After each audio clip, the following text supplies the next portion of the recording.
And you are good to go. Go ahead. Allison, thank you so much. It's such an honor and pleasure to present with Canadian Cancer Survivor Network, and especially to present with my partner in crime, Dr. Gabriela Ilie. Folks are going to get to know very wise women. And really, I came into this as an oncologist, now 25 years of public talks. And unfortunately, I had that kind of male perspective all those years. It was about the individual. What can I do to make a real difference in my journey? How can I maximize my chance of recovery? How can I feel better? How can I think better? And I was really actually missing out on what you've taught me, is that our connections, our relationships are extremely important in terms of our health and our happiness and our purpose. In fact, we get up every morning for this, to connect with others. That's the sole purpose of our existence and beingness here. Yeah. So it's wonderful. And I want to put that within the context of, so how do you maximize your chances from a kind of bigger perspective? But I'll flash up the podcast content here before I get to that. So essentially, we're talking about connection and intimacy that I'm hoping people are going to begin to understand. This is not necessarily about sexuality. That's an avenue for people to connect at a very deep level. Or almost a precursor to intimacy. Sexual intimacy. Sexual intimacy, exactly. So we're going to talk about those kind of bigger elements, and then some very practical solutions, which is you're bringing 86 courses from the University of Toronto. You taught 25,000 students. Yeah. You're bringing that teaching, which is scientifically based. There's a methodology. There's a science to creating connection and intimacy. And how we relate to one another, and the principles behind relating to one another that nobody really, for the most part, we don't talk about. We don't learn it. And here's the science, and we're going to offer some obvious practical solutions around how do we facilitate relationships, and not necessarily with our closest partner. It's like with everyone around us. Yeah. Our friends, our social networks, our colleagues. Yeah, exactly. And then at the end, it's going to be worth waiting for, folks. Believe me. We'll talk about practical solutions. Yeah. Because this work also originated out of our work with men affected by prostate cancer and their partners. And Gabriela did a survey of over 400 maritime men showing that sexuality, intimacy issues are affecting at least 60-70% of the guys. They really put that as their top concern. And then as I started to learn about this, then I started to learn about, the issues within relationships, right? Our closest relationships, and the fact that people do disconnect over time, and we can make a difference. We can do something about that, and how that influences our health as well. So it's that's. So we're going to take the oomph and the ooh and the ah out of it, and actually just get to talk about it. Yeah, make it normal, right? Make it normal. It's no different than feeding your body. I mean, really, we're sexual beings from the moment we're born until we die. Why make it unusual? Abnormal, when it's a very normal, natural thing. I want to honor Kelly Turner, who wrote this book called Radical Remission, and I'm using her slide. Essentially, she interviewed the remarkable cancer survivors, the people who had undergone an incredible recovery, in the midst of no chance from kind of the medical system. And I'm going to show you her 9 key factors. So the remarkable survivors all worked at, i.e. this proactive. It's not just like spontaneous. They actually do the work at these factors. And we get to choose authenticity, for example. So there's a lot of choice. Some of us it comes naturally, but to others, you need to work at it. You need to make a conscious commitment to it and say, no, I'm going to be who I am. I'm perfect the way I am. I'm good the way I am. Exactly. I'm enough. Exactly. I am enough.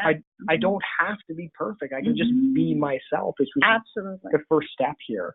So you can see on the screen there, taking control of your health. So hats off to those who are watching this webinar. Really, you're sending that meta message about wanting to grow and to heal and to go forward in your life. And choosing you. Yeah, choosing you.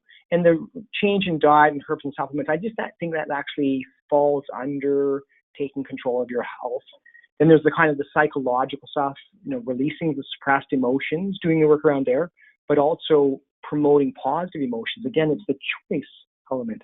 Yeah, you sometimes make that analogy about which wolf are you going to choose? Are you going to choose the wolf of love, or are you going to choose the wolf of the opposite of love, which is hate or fear?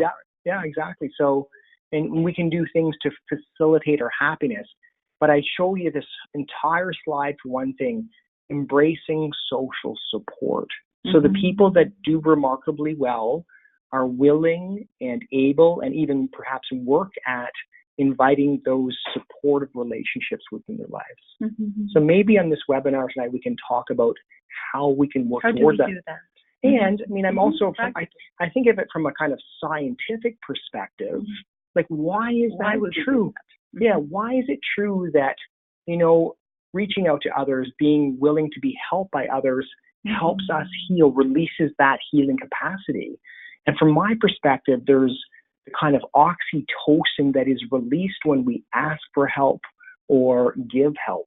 Right? Yes, and that goes hand in hand with the concept of heart rate variability and how to align one's heart with one's mind and acting from a sense of congruency rather than discongruency or disengagement. Yeah. I mean, this, even though we're talking about connection, this is really about connection with others, connection with ourselves.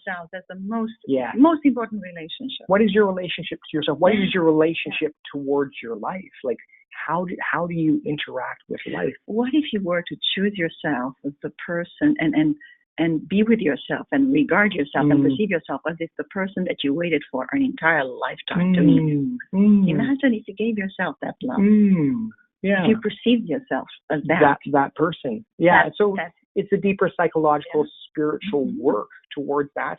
And we can use this same teaching because it's all, from my perspective, it's holographic. You know, you do the work within mindfulness, you do the work within your body, you do the work within relationship, you do your work within your spirituality. It's all one integrated system. You heal at one level and it has profound influences at the other level. Yeah, it's interesting sitting here and listening to you. It makes me realize that we are our choices. So the more we choose positive emotions and choose love, really, ultimately. The more we become that. We become that which we choose. We become our choices. And why not model that? I mean, through vulnerability, through mindfulness. And authenticity. Vulnerability. So you're taking those principles, we're going to apply it within relationship and even sexuality within relationship. But really it's healing. It's the human journey of healing there. So I also want to put this within the context that some people who are listening to this, have a cancer diagnosis and, may, be in the midst of treatment, or they may not have a curable cancer at this point in time and so on. So it's the same principles for me, though. How do you want to live your life? Have you got 2 years to go or 52 years to go? How do you want to connect with people? What relationships do you want to have? What counts? What counts? I think fundamentally, this is the question. What counts for me? What counts for you? What matters? And then, so first of acknowledging that and then choosing that. Because if I choose what counts for me, I choose me. Lovely. So, and if I love myself, then therefore I can love you. And when you let your light out, you're giving permission to that person, other people to let their light out. That's right, because we teach by demonstrating. And from our demonstrations are to learn. So who am I?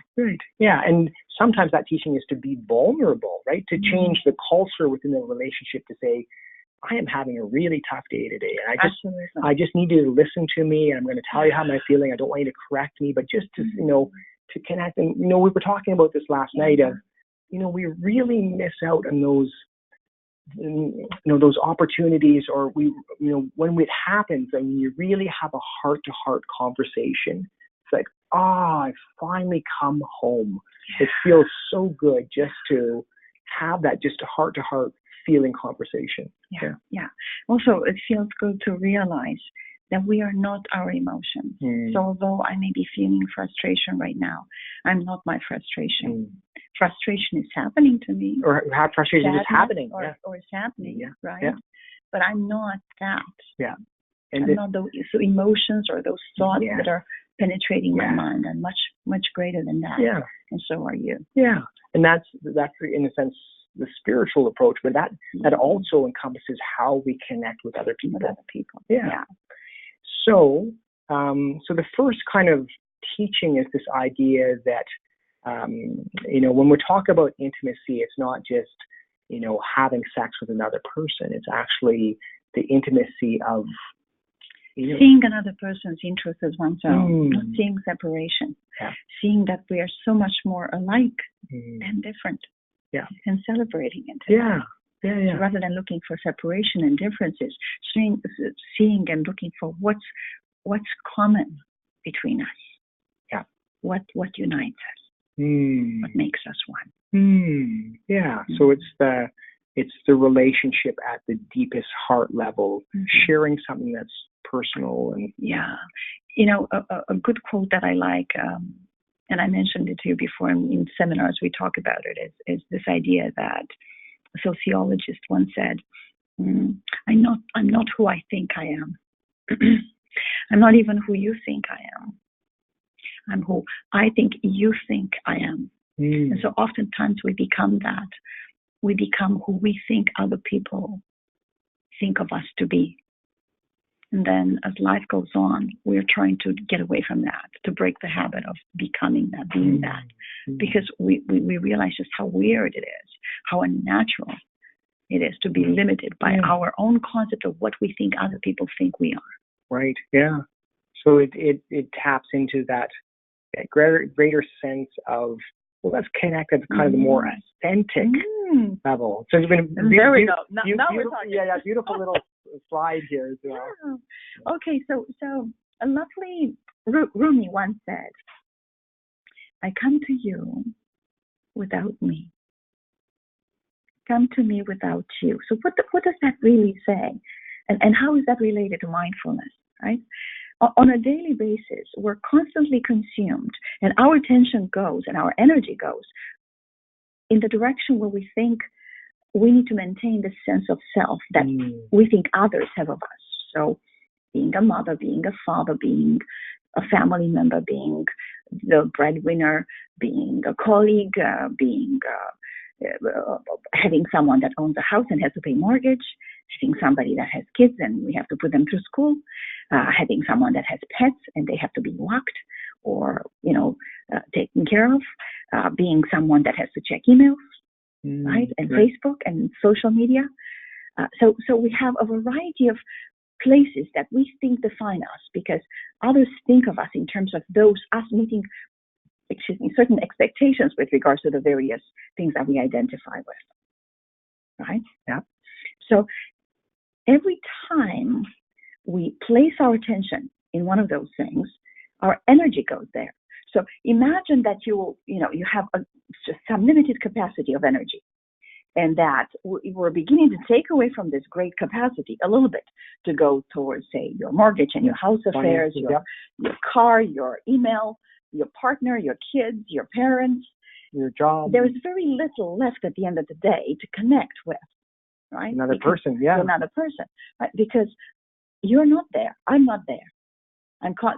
So right. We're either in the past or in the future, but very little of us is in the present moment. Yeah. And connection happens in the present moment. Connection happens when we bring our attention back home, when we take our power back. And that doesn't happen in the past. And that doesn't happen in the future. That happens in the present moment. So the question is, how do we do that? That is a choice. Yeah. To bring yourself in the present moment. And so practices of meditation, mindfulness. That's the skill of mindfulness. It reminds me that in the prostate cancer day-long seminars, we would take a couple and sit them face to face. And then behind each person, we would have these kind of chattering voices, and we would find out what are the aspects of your life that are causing you stress. It could be finances, it could be your health. And so we're having people chattering nonstop, trying to distract the couple from connecting. Right. So what we do is we go in the audience and we take, say, 4 or 5 people and we give them a role. You're the email, you're the kids, you're the wife, you're the workplace, and then please whisper to the individuals to the same male partner, whisper to their ear the various questions and thoughts that the person could be having about that specific issue.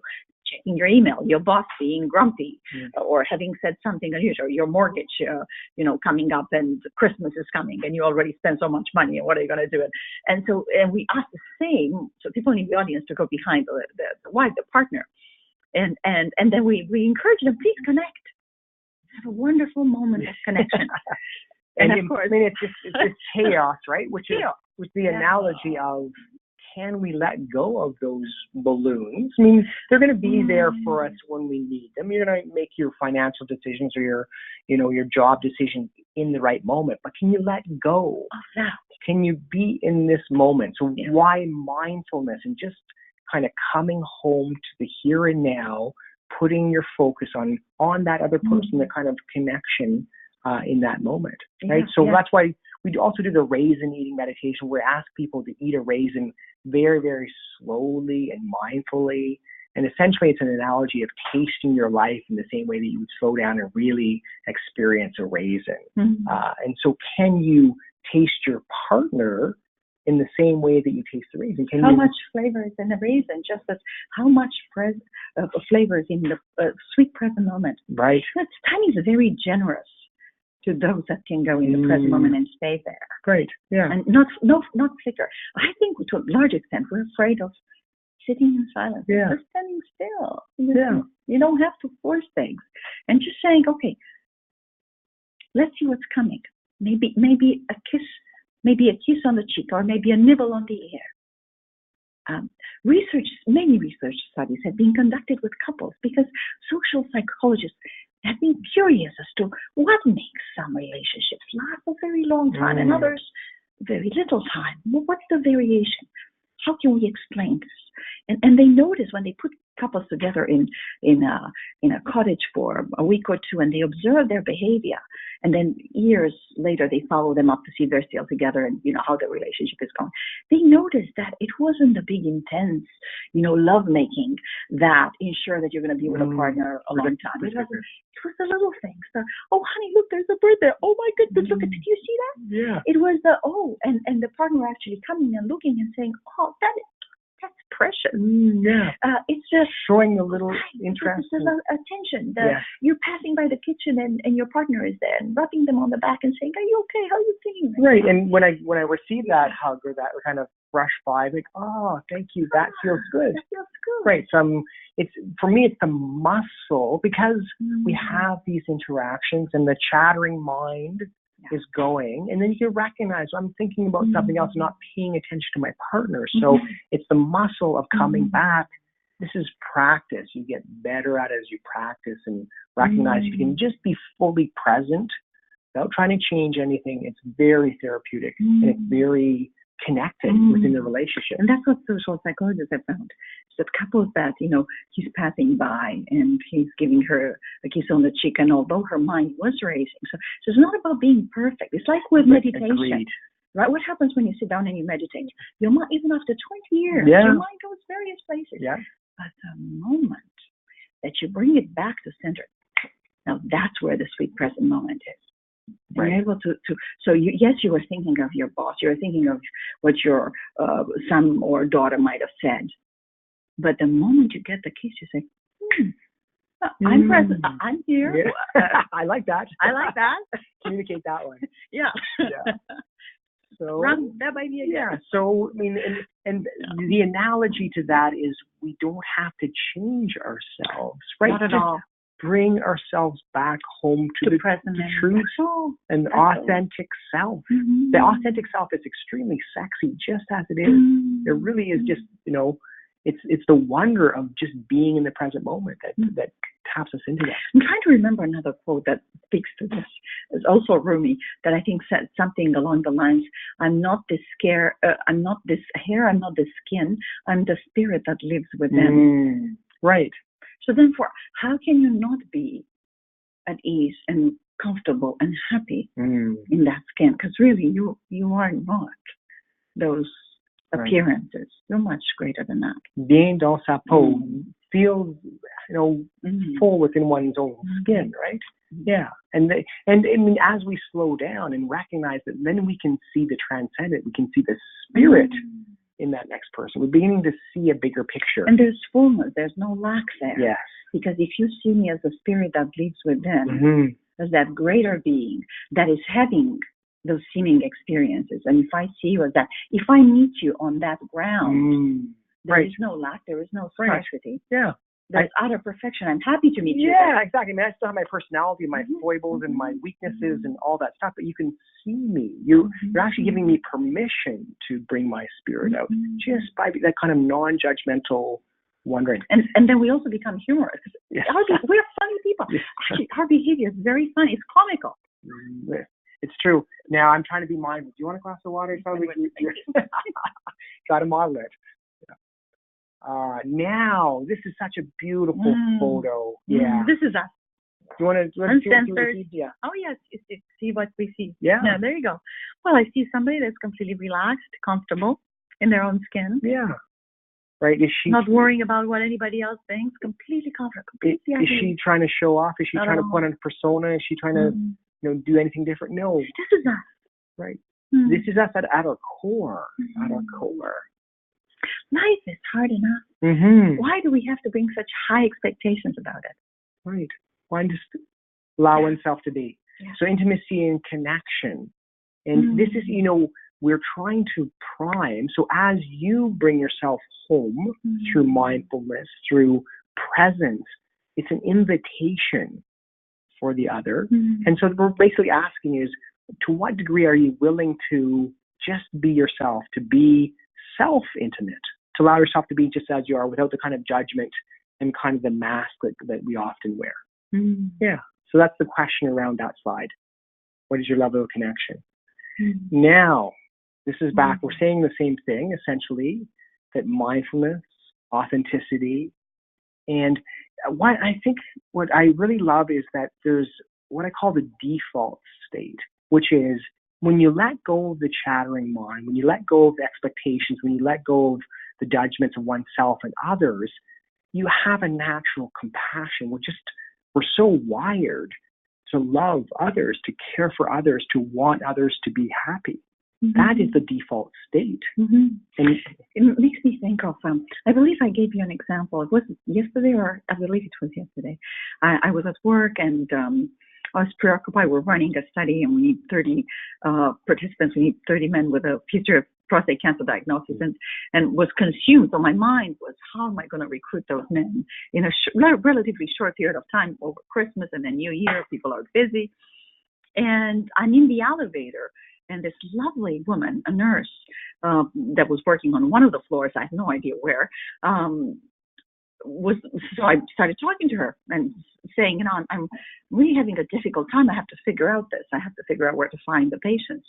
And she said, that must be difficult. And we strike a conversation, and it seems like we're talking about nothing. But before I know it, my hand reaches towards her back, and she's wearing the scrubs. Yes. And I'm reaching towards her back, and I'm literally starting to, because I can feel that she's relatively tense, and I'm pressing, and she's saying, "You're doing something to my shoulders." I said, "Yeah, you're awfully tense." And we're still walking. I don't know who she is. She doesn't know who I am. And she's saying, "That feels really good." And she's saying, "Well, let's think about those patients. Well, have you tried such and such department?" And we struck a conversation. We had that was a perfect example of an intimate connection. Two people for a very brief period in time, seeing each other's interests as oneself, being completely authentic. I was just being myself, sharing with her what the noise in my mind. They were passing by, and I'm sharing them with her, and she's sharing, a response to it. But we're seeing each other's interests as one. I'm seeing her back and how tense she is, because we are connected. And she's saying, "Yeah, I can see your dilemma about reaching those."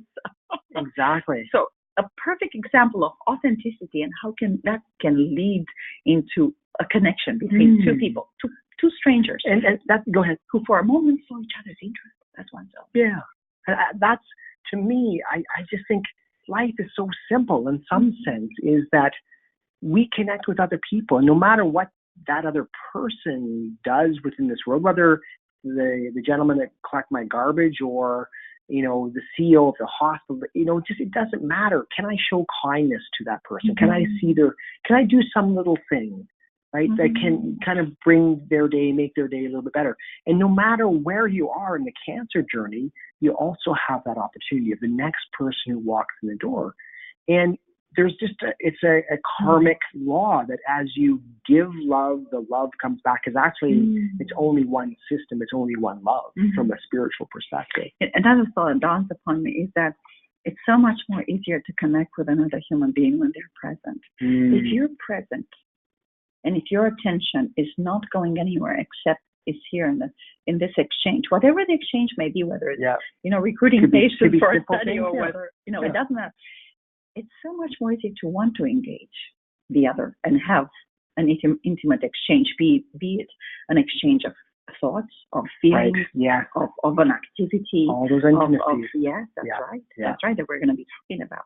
Yeah. But you want to connect with someone that is present. Yeah. And think about, do you want to connect with someone that is not present? Right. Chances are not. Right. Yeah. So we're changing the culture, changing the culture by being present. And then the other one that you're seeing on the list here is changing the culture by being vulnerable. And, yes, you need to choose. You're not going to be vulnerable to the bully, but, the kind of friends, colleagues where you can say, this really hurts, or I'm really frustrated, or, the kind of I statements that refer to some vulnerable state. And it just so changes the conversation such that the other person's then willing to share at kind of that level. So again, we're modeling the vulnerable self as the precursor for the kind of deep intimacy that we can experience in the 10-minute, the 2-minute scenarios. Yeah. One aspect that I like very much, and I think we should emphasize, is the don't numb emotions. You're having a hard day. You went and did your blood test, and you're finding out some bad news, and that's just compounding onto some other bad news. Right. That day, and you come home and you're exhausted. You're depleted of emotion. You're depleted of positiveness, if you may. Yeah. And it's so important to stay in that moment and try to articulate what is. I'm frustrated right now. Yeah. I'm irritated. Yeah. And reactive. Yeah. Tell the truth. Tell the truth. Tell the truth. And take it one step further and say, this is what I think I need right now from you. If your partner... Smart. Especially if your partner comes and says, how can I best serve you right now? Yeah. What can I do for you? How can I help you right now? Yeah. I mean, you're seeing that partner come in the door. They're looking a little bit irritated. Right. Honey, I mean, maybe you had a bad day. Is there something I can do to make this a little bit better for you, right? Yeah. And say, I can't feel myself. I'm only talking about myself when I'm frustrated, when I'm feeling down. I can't feel myself. A good squeeze, a hug sometimes, and just hugging the other person and holding them still until they can breathe again. Maybe helpful. Getting back that into might the be body. one way. Yeah. That you might need help and elicit help in that moment. But it's so important to be comfortable in your own skin and know yourself, know your likes and dislikes, know what works for you, because we all have our preferences. We're all entitled to our preferences, and we all have our preferences in terms of how do we best receive love. Right, and then have the courage to ask for it. Yeah, and if you're living alone, go hug your pet if you have a pet, or we're a little bit more of a huggy society. Or hug yourself. Yeah. Lots of people sleep at night with their arms around their neck, and it's a very comfortable position. When you stay and think about it, it is a hug. It is a self hug, and in the absence of a partner, it will do just fine. Yeah. So you're giving yourself that oxytocin, as you're doing that. So self-intimacy, and this, to me, this is extremely important. It's been my mantra for a long time, which is self-love and self-care is not selfish. No, because it isn't at all. I see it as the foundation. Take care of myself so that I can extend out into the world. So, that I can receive a hug or give a hug, or, the basis for which we connect with others, right? Can we be intimate with ourselves? And to what degree? Like, it's not an on-off. It's a work in process to really learn to love oneself for the entirety of our being, not just what we see the good bits as. It's just the entirety of the being. Yeah, and I think, again, we might want to take a little bit of time here to talk about, how detrimental it can be to identify ourselves with our thoughts, our emotions, our behaviors, because we are really not all those things, much greater than that. There's a very precious being underneath all that we can discover if we take a moment and we look at ourselves and we perceive ourselves as the person that we've been waiting for a lifetime. You know, when you look for someone to love, why not look at ourselves as that person? We are the person we've been looking for. And see ourselves for the precious being that we are, the wonderful things we do to other people, how we nurture them, how we facilitate their growth, and how we give unconditionally. And even in our good thoughts and even in small actions. So yeah, that's wonderful. So take the time to take care of yourself. So back to kind of this more classic definition. So it's that sense of mutual vulnerability. Remember, like your teenage best friend, you really had those heart-to-heart talks or whatever. A sense of openness that, it's all available. It's like mindful connection. You're sharing. It's proactive. So you can work towards that is the idea. So we want to take you next to an activity that we've been teaching in our seminars with prostate cancer survivors. Yeah, and this idea, and Gabriela's beautiful insight to come up with this idea is, I want you to think about the activities within the last year or 2 year or month or whatever. What is it that you really enjoy doing that involve other people? So, in other words, try to think of the top, and 10 might be too much for the little time that we have here, but think of the 3 things that you like doing most, and that they will really rank as number 1, 2, 3, or they might even fight for number 1, that you really like doing. Yeah. Think of what, go back in your life, is it with an intimate partner? Is it, your friends, your grandkids? Think of the activities that it could be playing golf. It could be making love with your partner. It could be going for a walk in the park. Fill your soul. It could be traveling. It could be reading. It could be taking a bath. What fills your soul. That involves somebody else. And you're entitled to your purpose. Yes, exactly. Right. So think about that, and then give it a rating. How much you really enjoy that? Do you really enjoy that activity? Yeah. I can tell you that we have appointed it. I tell you the men will put having sex is kind of a high level. That's my prediction. Maybe we hear from but also I think spending time with your kids, like especially when they're young. Yeah. Because when they were teens, or your grandkids. Yeah. When they're teens, they don't want to talk to you. They want to have a life. Yeah. So or just having a good conversation with somebody. And part of this point of this exercise is, as people write these things down, they recognize they're actually doing many intimate activities. They didn't recognize. So let's not jump in the gun. Maybe we should show them. Great idea. Show them the next slide. Okay, so the types. Okay, so let's talk about the types of intimacy. So it's beyond. You're going to be that kind of physical hugging intimacy. There can be cuddling. That's physical as well. Yes. But we're going to go beyond that to other intimacies. So now, guess what? Today you're going to find out that there's more than one type of intimacy. And we should probably just give a fairly brief definition. Okay, you start with intellectual intimacy. So I'm sharing the ideas. I'm thinking about how the world works, and that's a really interesting phenomenon. I'm listening to the news and sharing some pattern with you. So that's I'm thinking, learning, and I'm sharing some idea with you. And you're showing me your rationale. How are you thinking? Because this is a thinking process.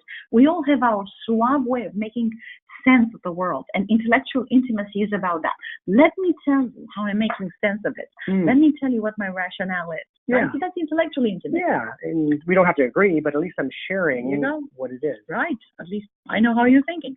Technical intimacy. Well, I can't believe we put that down. Well, I mean, it's more. But it is. There is such thing. Well, I mean, For example, I didn't know how to fix the toaster. You could show me how, and go to we're YouTube. taking it apart together. Yeah. We're trying to put it together. You know how to do it. You're teaching me how to do it. So in intimacy, or we're watching a YouTube video together. I have an example. You and Eric the other day. We changed the winter tires. We got it.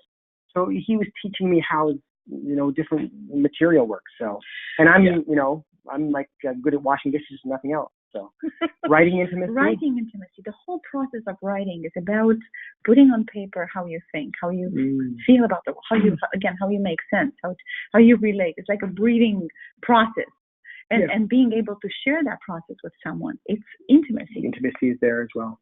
Emotional. Is the honest. I came back from one of these seminars, and the guy said, I finally get it. I need to tell my wife how I feel.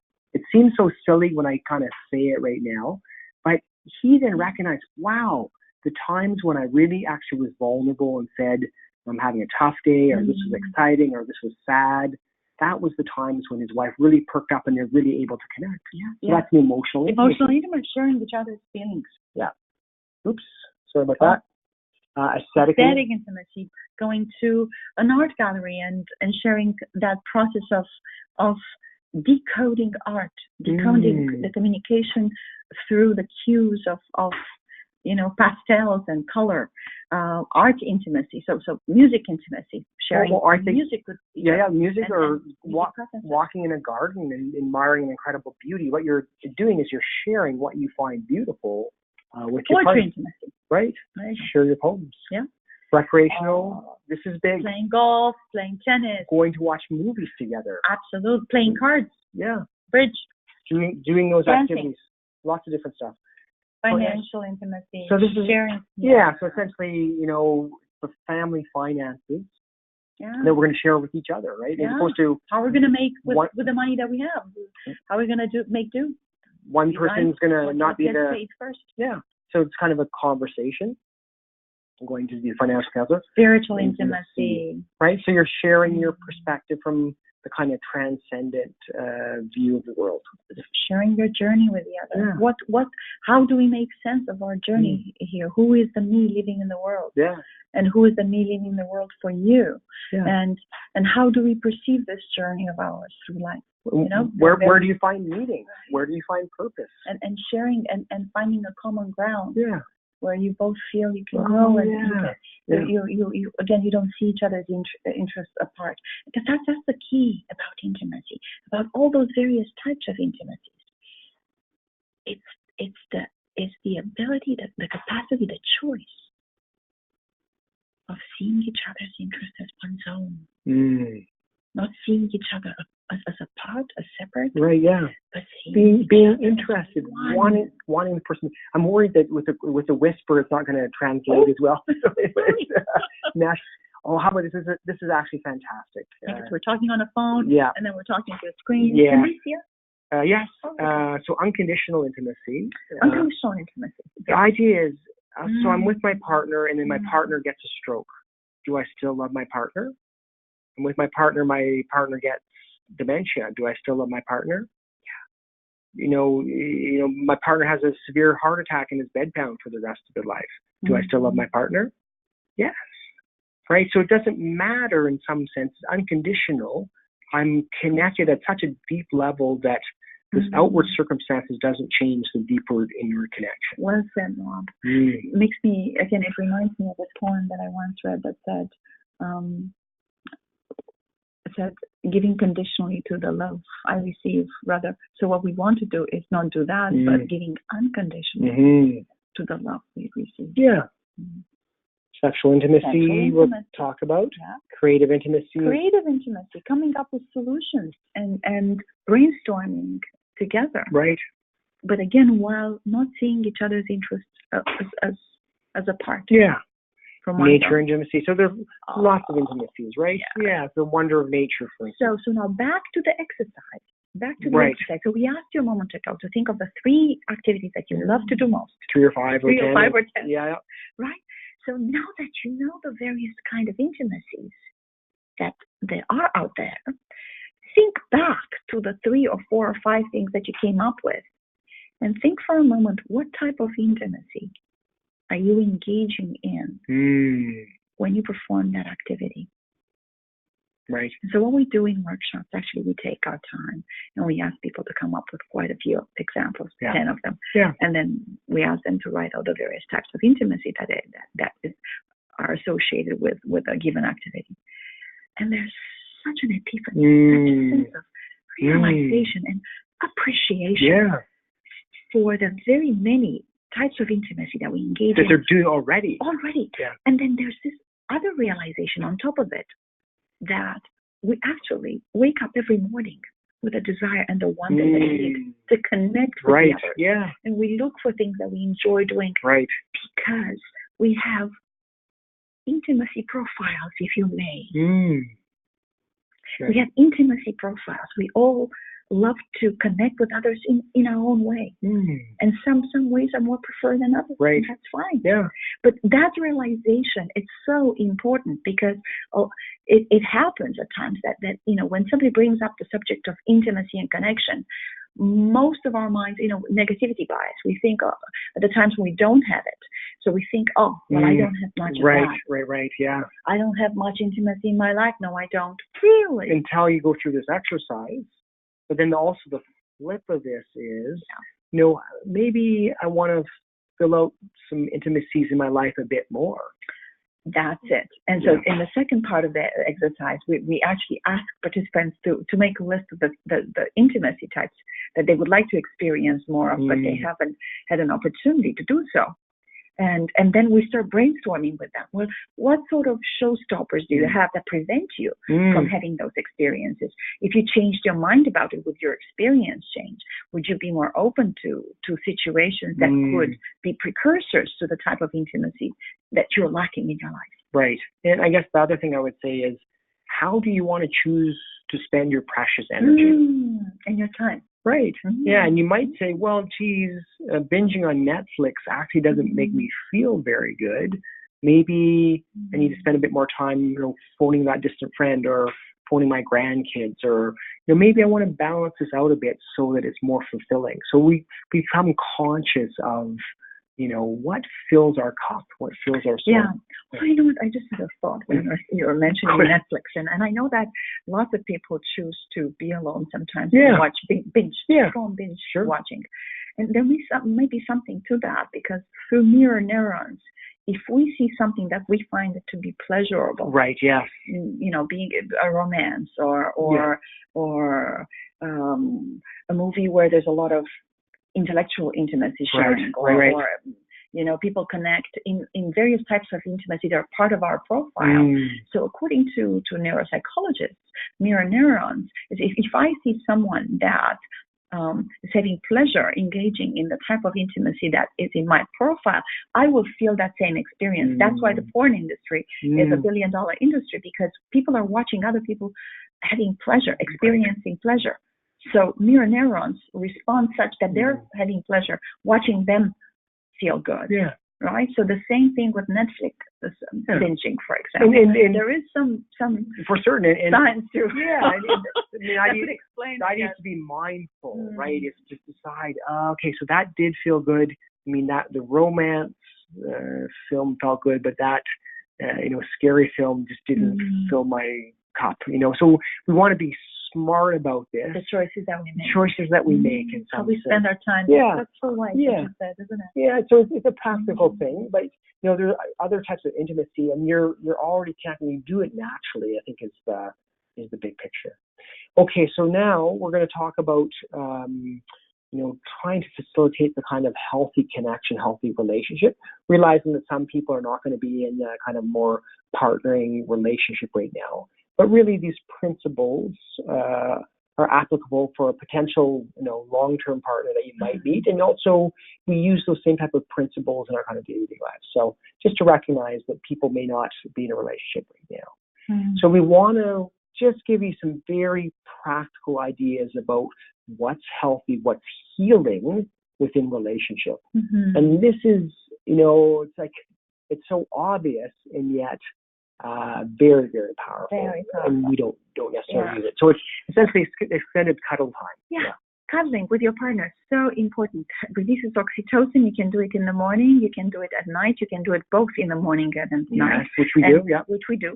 And if you take the time, even at lunchtime, if you get together and if you're taking a nap, there's another opportunity to cuddle with one another. It releases oxytocin. It gives the feeling of safety. It reminds oneself that you are enough, that you are precious, just the way you are. Incredibly healthy.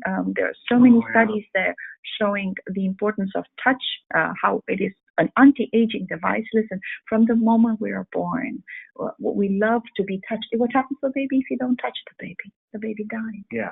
Right.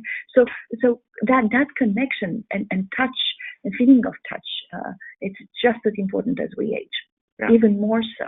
I think one of the reasons for which our skin decreps is because there is no stimulation. So you don't have anyone, you don't have a partner. Make sure that you touch yourself. Touch yourself. Touch your pet. Touch your pet. Petting your pet. Some people don't like to be touched, and that's okay. That's their preference. They don't like to be touched. Find ways to touch yourself. If your partner does not like to exchange in this way with you, find another way to go around it, and even encourage them to think of ways in which they could get some touch, because it is healthy and it is very important. Super, super important. And I mean, it just speaks to the idea that we ask for what we need, right? Is it really that hard to say, dear hubby, dear wife, can you just let's have a 5-minute cuddle here. You name the time of the day, or can we just do that just before bedtime? It will help me go to sleep. So it's so healthy. And so just before we move on to the other slide, I think it might be important to share, and I'm thinking of some of our attendees right now from previous workshops, but I remember this one man in particular, who again had an epiphany during one of our workshops, and he said, my goodness, I just realized something. My wife really loved to get a massage from me, for me to rub her back. And I always thought every time she wanted that she wanted sex. And she kept telling me that she didn't want sex, that she really wanted to have that connection. She wanted to be petted. She wanted to be caressed and massaged and loved and squeezed and cuddled with no expectations. Right. She wanted all that, and then she wanted to be tucked into bed and be put to sleep. Yeah. That's all she wanted. And he had an epiphany. He said, my goodness, how come I never this is what she really wanted. And then I remember yet another attendee. This time was a woman, and she said, I would love to do this, but every time, this is interesting, because she was in fact, she was acting as if the wife of the gentleman, although they weren't related. But she said she would like to do this with her husband, but every time she tried to initiate it, he got that as a signal, as a cue. She must want to have sex. She must want to have sex. She's asking for this. Right. Well, so let's communicate. And why the communication is so important. Look, I really enjoy cuddling. I know I don't necessarily want to have sex with that. Can we just cuddle? Can you do that as a favor for me? There you go. Right. So this is what I need right now. So beautiful and easy. Okay. So we just basically talked about this kind of physical touch. The importance of oxytocin. The release, hormone the stress reaction. It's all just safety so important. Yeah. Oh, this one is such a good one. Listening, connection, inducing exercise, and this is uninterrupted listening. It's so important for all of us to take time listening. It is hard for anything to progress, for trust to happen, and trust is the foundation of every relationship, unless we really listen to one another. And sometimes it's very important to say, okay, I might share with you how I really feel, and then to say, Rob, why don't you tell me about what do you think you've heard? Right. What did you hear? Right. Because look at the communication with the massage, right? Oh, let's have sex. No, but that was not the communication. So and sometimes it's to set it up. Again, I believe the communication is important. I'm having a tough day. I'm coming home. I'm saying, honey, I just want to get this off my chest. just hear me out. Please don't interrupt me. Please don't judge me. Please don't tell me what I should do. I just want to put this out there. And don't have any expectations I will do this again every time I come home. Right, either. yeah. Right? It's a one-time thing. Hear me out. Again, clear communication. This is what you need. This is what I can give you if I so choose. Just asking for it, yeah. Right? Yeah. Why not? That makes you happy. That makes him happy. Makes me happy. Right. Look, he's happy. I'm happy. Right. Just don't have to correct it. No. And we kind of extend that into. So I do believe, because I'm kind of like, what is the action? What is the practical advice here?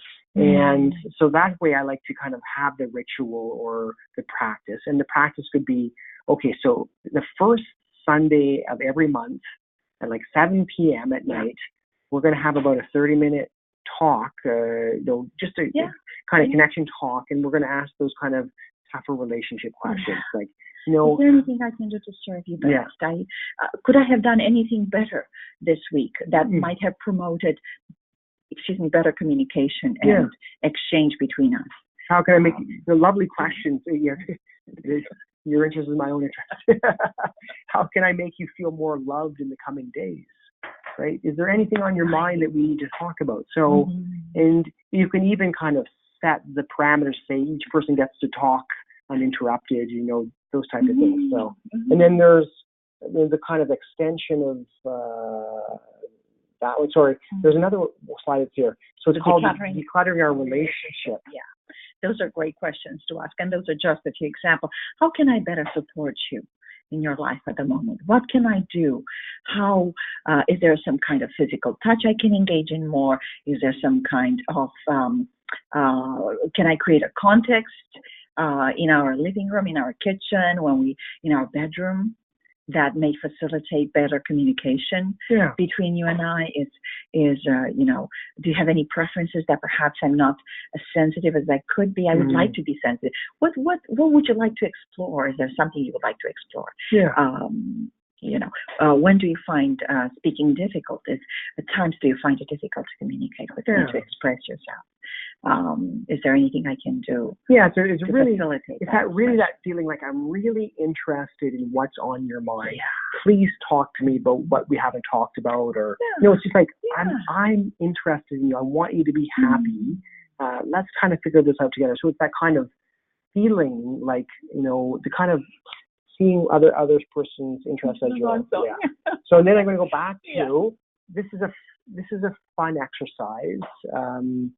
Another gent and his wife from prostate cancer group actually started to do this. Yeah, with his wife. And so essentially, at the end of the day, we're going to sit down and we're going to say the 5 things that we're grateful for. Yep, every day. Could be as simple as, it was a really good coffee latte first thing this morning. Or, I really like that kind of sunlight. The bright sunlight of this, the winter was wonderful this morning. Or, so just even the simplest of things. I took that wonderful, nice big breath right there. And what happened to this guy, who's a lawyer, he said he started to see the world differently, and he was actually trying to save up those experiences. So you would meet with a client, for example. Client was kind to him, and he'd say, I got to remember that the client was nice, and I got to tell my wife tonight. Right? So it's changing your brain, and it's kind of intimate conversation. So. Scheduling a play date. Oh my goodness. I cannot play date. I cannot say enough about this activity. Putting time aside and saying, okay, we're going to try something new today. I'm going to take you somewhere where we've never been before, and we're going to talk about something, or we're going to have a special tracé, comment on dit ça in English, a pathway that we're going to take, and along this pathway there's going to be a game or a rule that we're going to have to follow in terms of, tell me 5 things that you're grateful for, tell me 5 things that you would like us to engage in, perhaps on a more regular basis that we're not doing, tell me 5 things that you're really having most difficulty with, that you're struggling, and you wish you would become a better communicator. Schedule a silly date, Fun day, yeah. So lots of schedule a trip that you've never had before. Lots of options, right? In terms of let's break the expectancy and do something that's fun and different. Yeah. And you can alternate between that. Okay, that's actually very good. just a quick aside before we get into the kind of sexuality part, is just having that moment to notice when you're having the hurting moment, as a couple even, you're saying, oh, that really hurt. And then sharing that kind of intimacy and being kind to oneself, being kind to the other in that moment. And you have a couple of examples in terms of self-affirmation, saying to yourself, may I be kind to myself in this moment? May I accept myself exactly the way I am? May I accept the thoughts that are crossing my mind at this moment? Without attachment, without expectancy. Yeah. And when we do that, we connect. When we share, we connect. That's self-intimacy right there. Healthy sexuality. We got about maybe 5 minutes to go. The juicy bits at the end here, although this is normal, which is part of it. So this developed out of the kind of erectile dysfunction world, right? So the guys felt that when they couldn't have an erection, couldn't have penetrative intercourse, that their sex life was over, essentially. And it just, caused a lot of pain on both sides of that relationship. And so Gabriela is just a brilliant teacher. Maybe we'll have the whole webcast just on this one topic. Brilliant teacher around, well, how do you have that kind of sexual intimacy when the erections aren't working well? And part of the teaching is that the other types of intimacy that we've been talking about teaching often are a precursor for the deeper sexual connection. And that sexual pleasure doesn't necessarily mean penetrative sex. That's right, exactly. You can actually have an orgasm without sexual penetration. And just by, slowing way down, being in the present moment and not exerting your attention to other sources of distraction, like a telephone, for example. But being in the present moment and bringing your full attention there and really listening and paying attention to the cues of your partner, the communication that happens, whether it's verbal, whether it's visual, whether it's sensory, right? A touch. You run your there's a whole, imagine if there's so much flavor and so much to explore in one raisin, just how much is there to explore in a beautiful body that is in front of you. That in itself. So slowing way down is the secret. She's having a good time, you're going to have a good time. She's having an orgasm, you're going to get mirror neurons. They rock. It works always. He's having a good time, you're having a good time. Slowing way down, getting rid of the distractions, breathing in, breathing out.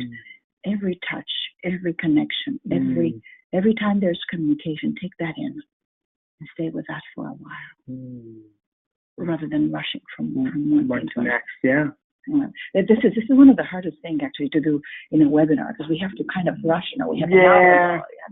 But in a weekend retreat, we get to slow down, slow way down. And so I do want to touch on a couple of other principles. So the other principle that I really learned from Gabriela and the kind of the teachings around the retreats is to ask for what you really want, right? And the women have to be able to, articulate, break the kind of silence and say, whether it's a vibrator or, some type of touch or et cetera, to say, this feels good, I want you to help. And frankly, as a man, I would think I would be quite happy if I had erectile dysfunction and my wife said, this is how you can give me an orgasm. I'd be very happy to be able to. And listen, the brain doesn't know the difference between what it sees in its environment and what's in here. So if you used to have an erectile penis and now your penis is not erectile anymore, you're going to strap on with a dildo and that's active penetration. If she's having a good time and she's getting an orgasm, chances are you are, because the brain doesn't know the difference. So you're going to go into that euphoric state. If you think so really start exploring opportunities like this, and don't be shy, don't feel any guilt. But I think a lot of institutions in our society have put negative connotation around something that is very natural. And I really we need to get away from guilt. It's not going to help anyone. Sex and sexual intimacy is just as normal as all other types of intimacy. Wonderful. It's done with in good taste and with good heart and with good mind, with an open mind. It's another venue. Yeah. I'm wondering if Allison's trying to, you can just check. Oh, maybe that's Is it Allison? No, it no. Isn't. Okay.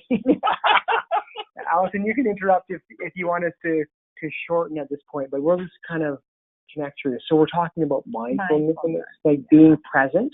It's all the same teaching, right? Intimacy. So you facilitate kind of sexual intimacy by having intimacy within your life.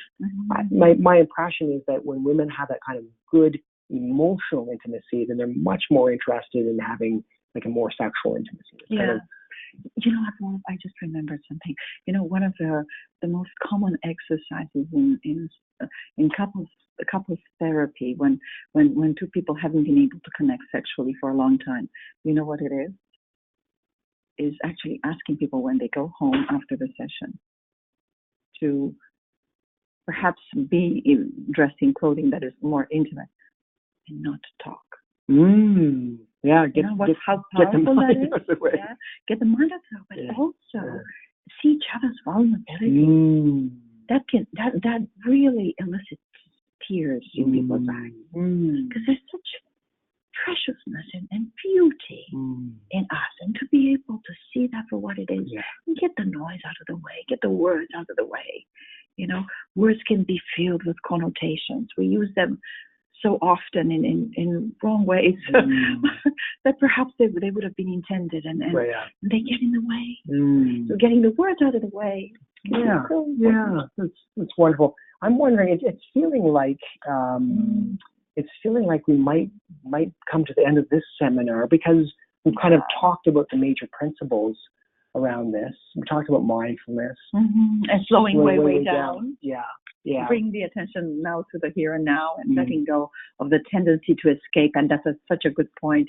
So what we mean by this, you know, your partner comes and he tries to nibble or she tries to nibble on your ear or she gives you a little kiss. Yes, or a little tap in the bum. Yeah. Don't go. Our tendency is to make and I think this it's like a nervousness that walks around when something important happens. Slow down, take a step back, press the pause button, and say, "Whoa, something important is going on here." The person that loves me just made lean forward. Gesture. Yeah. So you lean in. Swing here. You're leaning. Yeah. You don't run. You lean in. What's that? That's lovely. Right. And then we'll talk about this. So, I guess we can take questions. There might be a few questions, but also. Thank you for this opportunity to talk to you. It's wonderful. It's wonderful to talk about these important things. Yeah. We have our email addresses there, so we're very open to conversation. And I just wanted to put the contact information for Canadian Cancer Survivor Network as well. Just really feel great sense of gratitude to be able to share these perspectives and, really a bigger perspective of healing. How do we allow ourselves to heal and find that kind of deeper purpose meaning within our lives? And it's through connection, through intimacy, and through, learning and so on. So I think we'll stop there as the kind of official part of this. And maybe, Allison, if you want to, you could facilitate any of the questions that were asked during the webinar.